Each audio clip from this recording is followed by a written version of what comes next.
कह रहे हो तो अलग बात है। सुनील भैया तो नहीं हो रहा गुस्सा भैया, मोए मोए।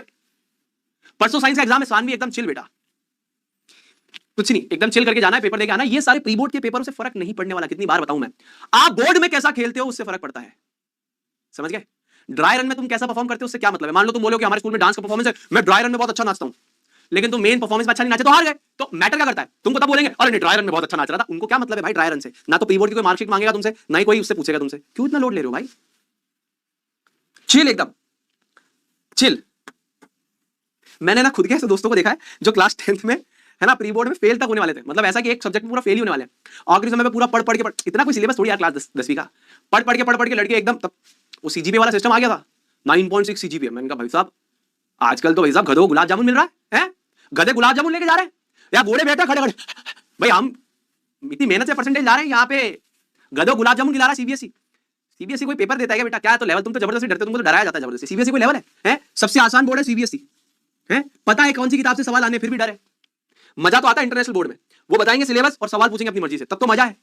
पता है तुमको कि ये किताब है, यही सवाल आने वाले हैं, और वही घिसे पीटे सवाल हर साल पूछते हैं वो। मेरे को डर लग रहा है, अरे इतनी सी किताब है तुम्हारी, इतनी सी, और उसी से सवाल आना है, काय का डर? एग्जाम्पलर और कर लो तो इतनी और इतनी दो जोड़ दो किताब, हर सब्जेक्ट में इतनी किताब, जो पता है ना किताब से आने वाला है। सो तो यूपीएससी वालों की आदत होती होगी, कितनी भी किताब पढ़ लो पता ही नहीं कहां से आने वाला। That is the level of examination, वो है एग्जाम। तो डर भी बनता है, ओ हाँ यार ये तो भाई, समझ में आया? हाँ स्टेट बोर्ड ही ज्यादा डिफिकल्ट है, सीबीएसई तो मेरे को मजाक लगती है यार। अखबार मेरी फोटो आ गई थी, सर क्लास 10th में अगर प्री बोर्ड में फेल हो गए तो बोर्ड में जाने का मौका नहीं मिलेगा। संसार की कोई ताकत तुमको बोर्ड में जाने से नहीं रोक सकती। कहां लिखा? सीबीएसई ने कहीं ऐसा बोला कि प्री बोर्ड में फेल हो गए तो बोर्ड नहीं दे सकते? कहां लिखा है? कहां लिखा है? स्कूल वालों को बोलो कोई ऑफिशियल बता दो, कहीं लिखा हो तो। सीबीएसई की तरफ से ऐसा कोई गाइडलाइन नहीं है कि प्री बोर्ड में अगर बच्चे का अच्छा परफॉर्मेंस नहीं है तो बोर्ड नहीं दे सकता। क्यों भाई? किसी घर में मान लीजिए कोई मेडिकल कंडीशन हो गई, बोर्ड में प्री बोर्ड में फेल हो गया, तो फिर आप क्या करोगे? ये तो सब फालतू स्पैमिंग की बात है भाई, स्कूल वाले फालतू डराते, डरना नहीं है। पर मैं ये नहीं कह रहा कि तुम प्री बोर्ड छोड़ दो, you have to give pre boards, ताकि बोर्ड का फील है। मैं कह रहा हूं उसकी वजह से टेंशन मत लो, ओ मैं प्री बोर्ड में फेल हो गया तो मेरा बोर्ड में क्या होगा। कुछ नहीं होगा भाई, प्री बोर्ड और बोर्ड अलग अलग चीजें हैं। कैसी बातें कर रहे हैं? टेट्राक्लोरीन मीथेन एकदम ओपी हो जाएगा, फालतू का लोड लेके बैठो, sir pre board, sir board. कुछ नहीं होता यार प्री बोर्ड और बोर्ड से। 75% अटेंडेंस, ये अलग ही क्राइटेरिया मार्केट में घूमता रहता है। अब क्या करूं 75% अटेंडेंस लेके? मैं कॉलेज में भी ये सोचता था, क्या करूंगा मैं, भूत बन के बैठा रहूंगा। तुमको क्या मजा आता है टीचर, तुम बताओ? पढ़ूंगा तो मैं वैसे भी नहीं। क्या कर लोगे 75% अटेंडेंस लेके? तुमको सैलरी मिल जाएगा लेकिन हमको मजा नहीं आएगा। भाई हमको बैठने मजा नहीं आ रहा ना, तुम समझो ना। तुम या तो बहुत बढ़िया एकदम तूफानी पढ़ा दो भाई, एक्सपेरिमेंट करके दिखाओ, तुम तो किताबें रटवा रहे हो, कहां मजा आएगा 75% अटेंडेंस? मजा आएगा क्या 75% अटेंडेंस लाने के लिए? तुम वो कर्म भी तो कर लो, बढ़िया पढ़ाओ, एक्टिविटी कराओ, एक्सपेरिमेंट कराओ, फील दिलाओ जीवन का। 75% अटेंडेंस क्या? वो तो स्कूल बुलाने के तरीके हैं बे, पीछे भी तो चाहिए। पीछे लिए हैं तो कुछ तो करना पड़ेगा। अब पीछे लेके क्या करोगे? पीछे लिए तुम्हारे मम्मी पापा से तो कुछ तो देना, हाँ पीछे लिए कुछ तो करना पड़ेगा। 75% अटेंडेंस दे तू, नहीं तो तेरा मैं एडमिट कार्ड नहीं दूंगा। तुम 60% भी रखोगे और तुम आगे जाके एग्जाम में मांगोगे तो तुमको कोई नहीं बोलेगा कि नहीं ले सकते, मेडिकल दे देना। पर मैं गलत तरीके नहीं बता रहा, मैं तुमको समझा रहा हूं। देखो पॉइंट समझो, ये सब बातें ना रिलेवेंट होती है। स्कूल में अटेंडेंस रखना, डिसिप्लिन के लिए स्कूल जाना, अटेंडेंस के लिए मत जाना। पॉइंट समझो, दो अलग अलग बातें। एक होता है 75% अटेंडेंस लाना और एक होता है डिसिप्लिन। सुनील मैं स्कूल क्यों जाऊं? डिसिप्लिन होने के लिए। अब आप इसको इस क्राइटेरिया से लेकर जाओगे तो ये गलत है। मैं इसको डिसिप्लिन के तौर पे लेके जाता हूं। अगर आप ये डेवलप करने के लिए जा रहे हो तब आप रोज स्कूल जाओ और रोज स्कूल बुलाओ। ये क्राइटेरिया के लिए स्कूल बुलाना बंद कर दो कि 75% होनी चाहिए। अरे दोस्त आप ये के लिए बुलाओ। अब इसके लिए आप अलग अलग चीजें करवाओ, अच्छा सिलेबस, अच्छा करिकुलम, अच्छी पेडागोजी, अच्छे टीचर्स, अच्छी प्रैक्टिकल एप्लीकेशंस, अच्छा माहौल, बच्चा अपने आप स्कूल आएगा। डिसिप्लिन सेट करने के लिए, रेगुलरिटी सेट करने के लिए होता है ये सब। पर हमारे देश में क्या है कि वो 75% क्राइटेरिया जबरदस्ती सब, जिसको जो नहीं भी करना वो भी कर रहा है। अब किसी को क्लास में बैठा ही नहीं है भाई, वो क्रिएटिव आदमी, उसको बाहर भेज दो। तुम स्कूल बुलाओ, but not everyone wants to sit in the classroom. There are some talented minds, you need to understand कि कुछ बच्चे ऐसे हैं जिनका मेंटल इक्विलिब्रियम बहुत शार्प है, वो पढ़ने के लिए नहीं बने। हर बच्चा पढ़ाई के लिए नहीं बना है भाई। हर बच्चा बना है क्या पढ़ाई के लिए?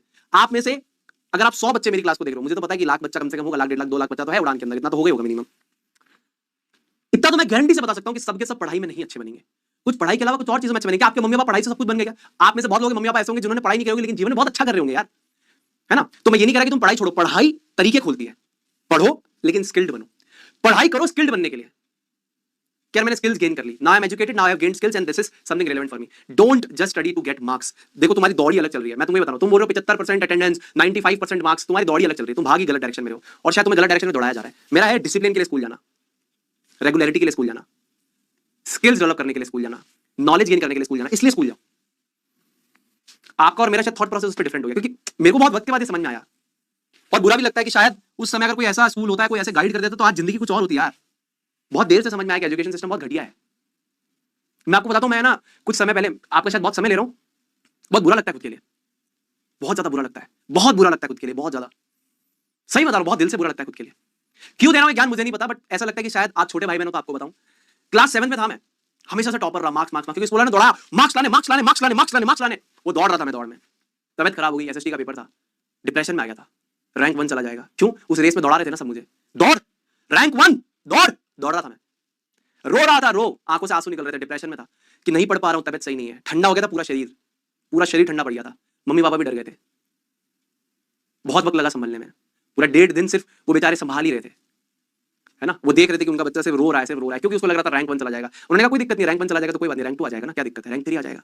नंबरों के लिए दौड़ा रहे थे ना मेरे टीचर, नंबर लाने नंबर लाने नंबर लाने। कैसी विद्या थी मैं आपको बताऊं, हमारे स्कूल में क्या सिस्टम था, हमारा स्कूल बहुत अच्छा था, बहुत अच्छी ग्रामर, बहुत अच्छी स्किल्स, बट क्या कंपटीशन चलता था, रट के लाना है, बिल्कुल एकदम रटना है, बिल्कुल एग्जैक्ट लिखना तो ही नंबर मिलेंगे। एग्जैक्ट लिखने के लिए आप रटते हो, और रटते हो तो बिल्कुल एग्जैक्ट रटना पड़ता है। मैं अच्छा रट लेता था उस समय, बाद में समझ में आया कंसेप्ट ही सब कुछ है। जब मैंने पढ़ाना स्टार्ट किया 9th 10th में, रो रहा था मैं मार्क्स के लिए। आज सोचता हूं तो खुद पे दया आती, कैसा इंसान था यार मैं, मार्क्स के लिए रो रहा था मैं, शरीर ठंडा कर लिया, मैं अपनी बॉडी को ठंडा कर लिया, डिप्रेशन में जा रहा था मैं। Does it even worth it? और आपको मैं मैजिकल चीज बताता हूं, क्योंकि मेरा भगवान में काफी ज्यादा विश्वास था, उस समय भी था, आज भी है।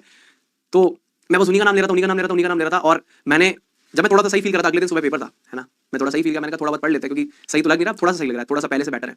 तो हल्दी दूध पी के, मतलब मम्मी ने बहुत देसी इलाज किए थे चीज़ों को सही करने के लिए, तो मैं बैठा पढ़ने के लिए, पूरी रात पढ़ रहा था, और मेरी मम्मी पास में। तो माँ बाप का स्ट्रगल सबसे बड़ा स्ट्रगल क्यों होता है? क्योंकि मेरी मम्मी पूरी रात मेरे साथ जग रही थी, उन्हें लग रहा था कि मेरा बेटा और दुखी ना हो जाए, तो वो मेरे बेड पे पास पे लेटी हुई थी मेरे साथ। छोटा ही घर था हमारा, 2 ही कमरे थे, ऐसा कोई इतना बड़ा घर नहीं है, 2 ही कमरे का, एक कमरा मम्मी, एक कमरे में हम, तो साथ में सो रही थी, है ना।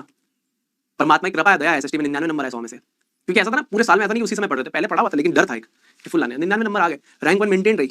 बट जब आज मैं सोचता हूँ, उस वक्त के बारे में सोचता हूँ, मैं बहुत बड़ा गधा था यार। पर उसमें गलती मेरी थी क्या? नहीं, स्कूल की गलती थी, क्योंकि स्कूल दौड़ा रहा था और हम दौड़ रहे थे, और उस चीज को एनालाइज और रियलाइज करने में ना बहुत समय चला गया जिंदगी का काफी साल बिताने के बाद समझ में आया कि सब बेवकूफी है। तो तुम्हें सही वक्त पे एक सही इंसान एक सही चीज बता रहा है, कोई मतलब नहीं इन सब चीजों का, दौड़ रहे हो सिर्फ दौड़, कोई आउटपुट नहीं है संसार में इन सब चीजों का। पढ़ाई करनी है नॉलेज के लिए करो, नंबर अपने आप आते हैं। फिर कह रहा हूं, पढ़ाई नॉलेज के लिए करो। मैं पढ़ने के लिए मना नहीं करता, क्योंकि मुझे पढ़ना बहुत पसंद है, तो मैं चाहता हूं कि तुम भी पढ़ो। पढ़ाई करो, नॉलेज के लिए करो। ये जो नंबर लाने के लिए तुम करते हो ना, सिर्फ एनसीईआरटी पढ़ा दो, मैं एनसीईआरटी पढ़ाने के लिए नहीं आया यहाँ पे। बहुत सारे केसेस में मेरे को वो कंस्ट्रेंट करना पड़ता है कि एनसीईआरटी क्यों पढ़ाओ यार एनसीईआरटी, और तुम क्यों स्ट्रैप में पढ़े हो? इतने इतने सवाल आने चाहिए। आईबी बोर्ड देखो, स्टेट बोर्ड देखो, किताब से सवाल आते ही नहीं है। वो है रियल पढ़ाई। कुछ नहीं कर रहे अपन, सिर्फ वक्त बर्बाद कर रहे हैं एक दूसरे का। ज्यादा सच बोलना भी क्या है कि भारी पड़ जाता है, पर किसी को तो बोलना पड़ेगा ना सच, किसी को तो खड़ा होना पड़ेगा और बोलना पड़ेगा कि ये गलत हो रहा है।